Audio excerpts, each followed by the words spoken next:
Fala, meus queridos irmãos do canal Renunciando ao Pecado, mais uma vez aqui estou presente. Estava sumido por causa dos meus trabalhos, né? Que eu sou motion design e trabalho home office, freelancer, presto serviço a alguns clientes e infelizmente esses dias não tive tempo de gravar. Tem um bom tempo que eu não gravo, mas vou manter a norma de sempre estar postando 2 vídeos na semana e juntos fazer o meu canal crescer. Então, para isso, conto com a presença de vocês aqui no meu canal. Se inscrevam, tá? Compartilhem, não deixem de comentar e digam se vocês estão gostando do conteúdo, porque esse canal aqui hoje vai apresentar a vocês um debate bem interessante do pastor César Cavalcante, né? Confronta Rodrigo Silva em debate sobre a igreja adventista e resposta surpreende. Então, meus irmãos, antes de deixar o vídeo rolar, deixar bem claro aqui que tem um respeito enorme por esses dois homens de Deus, tá? Cada um tem a sua visão espiritual, mas todos colaboramos para o reino de Deus e devemos sempre debater os assuntos bíblicos, mas com respeito, sem agressão física. Física não é possível, né?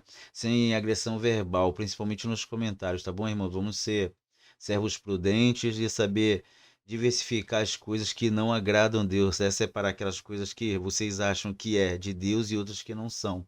Porque infelizmente há dúvidas, né? E as dúvidas não podem viver na presença do povo de Deus. Mas enfim, vamos assistir um pouco esse conteúdo aqui, começando a assistir um pouco aqui sobre o qual vai ser o debate, está aí no título, né? E eu vou deixar rolar e aos poucos eu vou cortando e vou comentar, tá bom? Dar minha visão espiritual a respeito do que eu realmente acredito também. Vou apertar aqui e me mutar lá, tá? No podcast mostra o texto do pastor César Cavalcante. Ele faz importantes questionamentos a Rodrigo Silva, da Igreja Adventista do Sétimo Dia. Institucionalmente, oficialmente. Oficialmente, Eu faço parte de uma seita para vocês, não é? não. É aí que está a questão. O que acontece? Então por que eu não sou recebido como irmão? Bom, depende por quem. Pela igreja. Eu tô falando institucionalmente, Sim, tá, sim, Rodrigo? tá. Porque você é a sua pessoa física Claro, é outra claro. coisa, mas eu não sei se você fala pela igreja, mas eu não tô perguntando pela igreja. Isso eu não posso falar. Não, mas não, você está perguntando pela igreja. Não, A assim, do eu Rodrigo tô- você já sabe. Não, como você enxerga que a igreja se comporta. Tá, Eu tô então dizendo. vou- Mas porque, por exemplo, a sua pergunta é muito importante. Você falou assim, tem um calvinista e um arminiano, e os dois pensam diametralmente opostos, porque sobre soteriologia, que é uma doutrina importante, né? Quem chama quem aceita quem não sei o que lá, os dois pensam, estão em lados diferentes do tabuleiro, mas vocês entendem que são irmãos.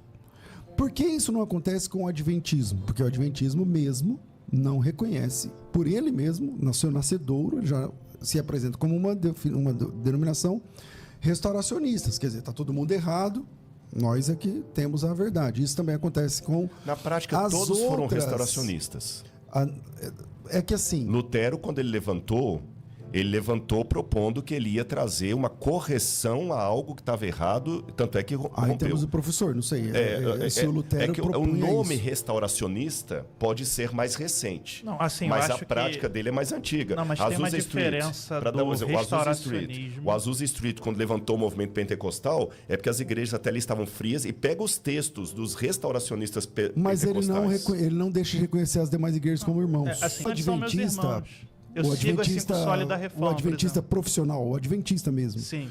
ele nunca vai abrir mão do sábado. Ele nunca vai abrir mão do sábado. Não é abrir mão do como sábado, mas reconhecer a salvação nas outras igrejas protestantes. Sem o sábado não dá. Então essa questão, por Sabe que a exemplo, Ellen White fala que o sábado e o domingo não são divisor. Estou parafraseando, posso trazer o texto também. De quem está com Deus ou não, até que o decreto até lá na frente. então vamos lá. O que é a marca? O que é o selo de Deus? O selo de Deus? Tá bom. O selo de Deus da Igreja Adventista é o sábado. Você vai dizer Tá que é o bom. Espírito Santo. Qual que é a marca da besta? A marca da besta vai ser a guarda do domingo, imposta. Então, Mas não somente então cai isso. por terra isso que você acabou de falar. Não, sabe por que não cai? Pelo seguinte. No Apocalipse deixa bem claro o seguinte. Quando a besta surgir, vai ser colocada uma marca na testa e uma marca, Na mão direita. na mão direita. Nós temos que entender o Apocalipse como... Mostra o texto. Não, é que o assim, eco do Antigo Testamento. eu O que não- que está mostrando ali? Uma contraposição à lei de Deus. Irmãos, eu quero falar um pouco a respeito dessa parte aqui, me chamou muita atenção. Eles estão falando a respeito da marca da besta, né? Então, antes de. Eles não vão debater totalmente nesse assunto, mas eu quero falar sobre essa parte também que é interessante. Porque quando se fala da marca da besta, fala de mentalidade, de intelecto, de quem você é para Deus. É muito importante a gente entender isso, porque o Apocalipse diz que lá naquela época da grande tribulação, quando o anticristo, né, impor-se como o maioral, o Deus da época, né, ele vai exigir que aqueles que o adorem tenham uma marca. Como assim? Nesta época da grande tribulação, essa marca vai ser literal sim, tá? Porque como as pessoas e como os que seguem ao anticristo do governo vão saber quem está vivendo mundialmente, normalmente assim, vamos dizer assim, nos dias de hoje, segue a ele. Como ele vai saber que não há pessoas que ainda seguem a Cristo? Como ele vai saber que não tem seguidores de Cristo? Ou pessoas, né, que são contra ele, que se rebelam contra ele? Então, essa marca vai ser literal.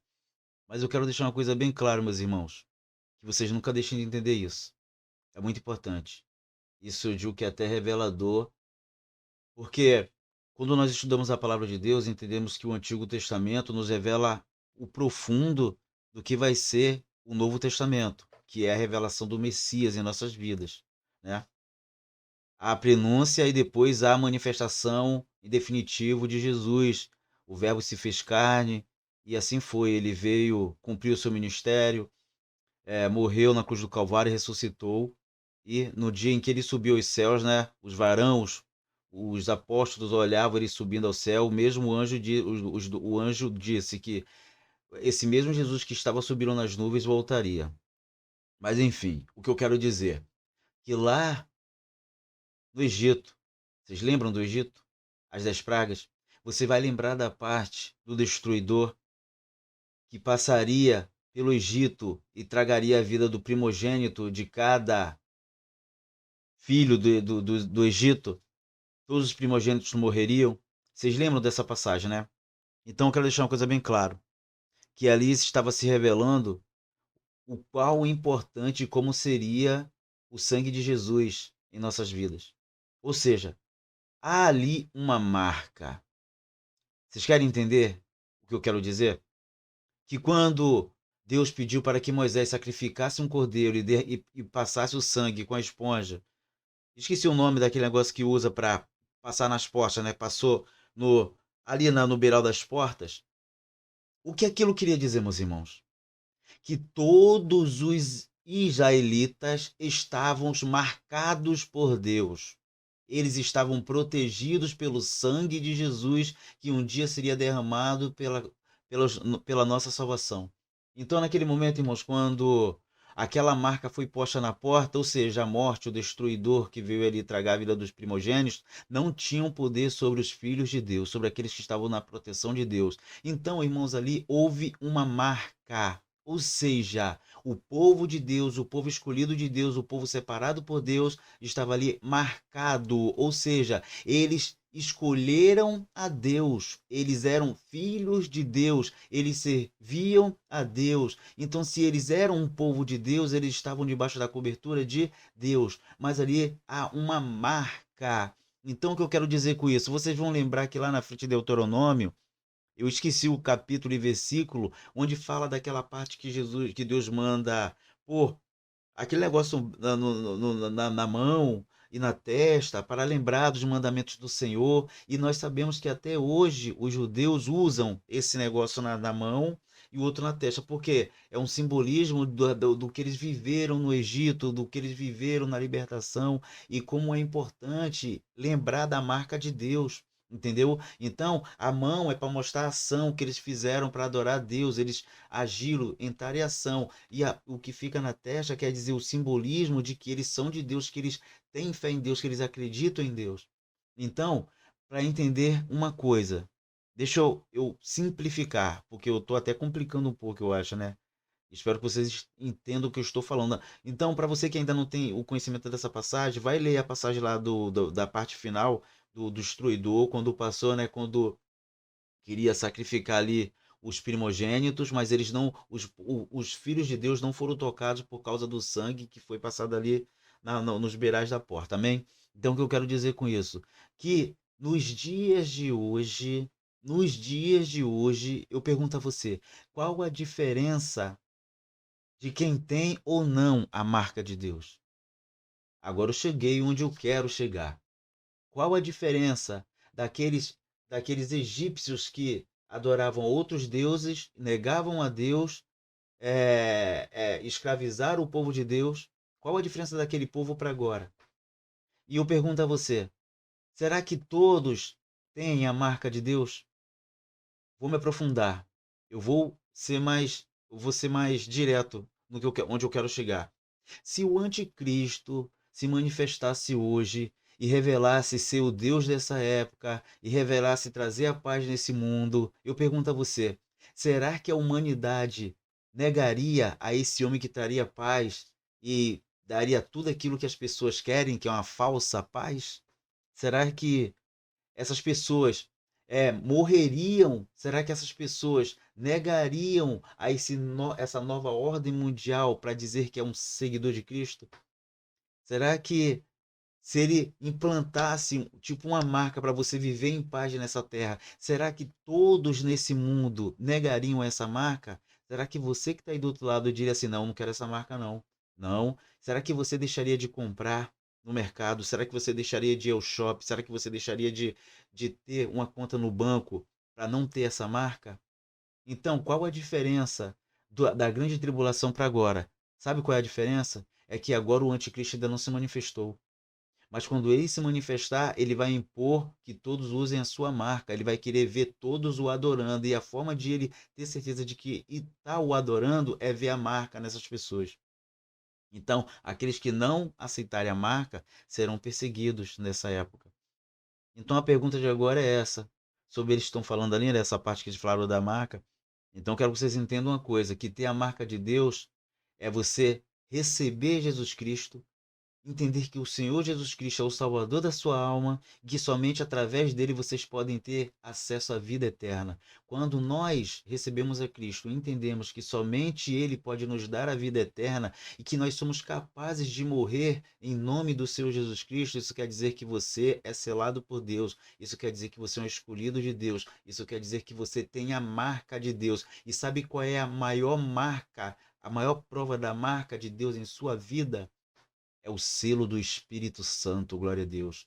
Quando você recebe a Cristo e renuncia todo o pecado da sua vida e diz não a tudo aquilo que desagrada a Deus nesse mundo em que vivemos, você acaba de ser selado pelo Espírito Santo de Deus. Então, quando isso acontece, nós não fazemos mais parte deste mundo. Seja lá o que for acontecer neste mundo, nós estamos separados, nós somos um povo puro, liberto, remido no sangue do Senhor Jesus Cristo. Somos pecadores, porém remidos, mas transformados. Qual a diferença de nós cristãos nos dias de hoje para o povo desse mundo? Para aqueles que ainda não se intitulam cristãos, sabe qual é a diferença? É a diferença de que nós cristãos renunciamos ao pecado de nossas vidas. Nós não vivemos mais debaixo da desobediência, nós não vivemos mais na prática dos nossos pecados. Irmãos, quando eu digo isso, é para aqueles irmãos que realmente se converteram, não é para os irmãos que andam escandalizando o evangelho, porque existe muitos cristãos que andam se enganando a si próprio. Muitas pessoas estão deixando de vir às igrejas por causa de escândalos, inclusive no YouTube. A maioria de canais estão aí postando coisas malignas, as vergonhas de certos cristãos. É bom alertar? É, mas devemos ter cuidado também ao ponto de não deixar se escandalizar a palavra de Deus. Então, quando postamos coisas a respeito de coisas desagradáveis ao Evangelho, que escandaliza o Evangelho, devemos ter cuidado quando postamos isso. Então, devemos trazer sempre a palavra de reflexão, explicar a quem está aí do outro lado que não é esse o Evangelho de Jesus. O Evangelho de Cristo salva, liberta, purifica. Quando você vê alguém falando do Evangelho, você entende e sabe quem realmente é de Cristo. Você sabe quem realmente é puro e sincero e está falando de verdade. Irmãos, Se vocês estiverem vendo mentira no que eu estou falando aqui, podem falar nos comentários. Mas uma coisa eu digo a você: o Senhor Jesus está voltando e estou aqui para anunciar o Evangelho de Cristo. Eu comecei falando, iria fazer agora, ia falar sobre esse podcast. Mas, irmãos, eu não vou conseguir mais continuar falando sobre isso, porque o Espírito Santo me tocou aqui para falar sobre esse assunto a respeito da marca. Qual a marca que você tem de Deus? Qual a marca que você terá quando Jesus voltar? Será que quando Jesus voltar você estará selado pelo Espírito Santo? Então, irmãos, vamos refletir nesse vídeo, vamos refletir, reflita nisso que eu estou falando agora, deixe o Espírito Santo de Deus trabalhar na sua vida. Irmãos, isso é incrível, é fascinante. Eu queria comentar, ia deixar o vídeo rolar, mas eu vou acabar por aqui mesmo. E foi isso, é isso que eu tenho para dizer. Meu vídeo no momento vai ser esse. Eu peço que vocês curtam, se inscrevam no meu canal, compartilhem e me digam o que vocês acharam desse comentário, dessa minha visão espiritual. Pode acreditar, o Senhor é contigo, Ele quer te salvar, Ele quer te libertar. Não importa a situação em que você viva, deixe o Senhor Jesus Cristo te transformar, porque onde Ele chega, Ele transforma, Ele liberta, Ele purifica. O Senhor quer te salvar. Amém.